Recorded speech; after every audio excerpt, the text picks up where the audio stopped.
Ei.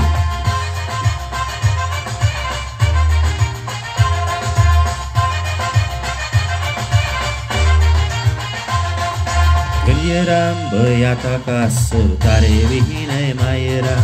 Aveam o gagică grasă care mă iubea.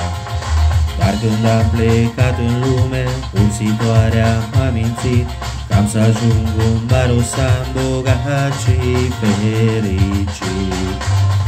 Însă bănuțul nu s-a arătat și fericirea iute s-a stricat. Așa că beau, golesc paharele cu crepenarii și cu fetele. Așa că beau, golesc paharele cu crepenarii și cu fetele. Hey, oh! Dedicație de laudă pentru toată lumea.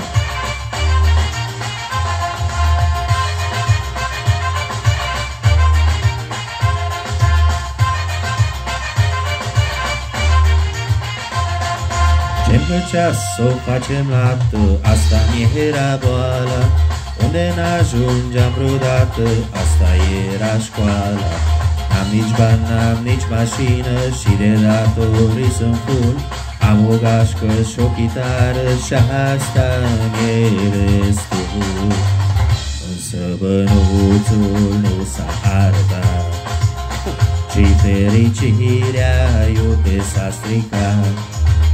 Așa că beau, golesc paharele cu crepenarii și cu fetele.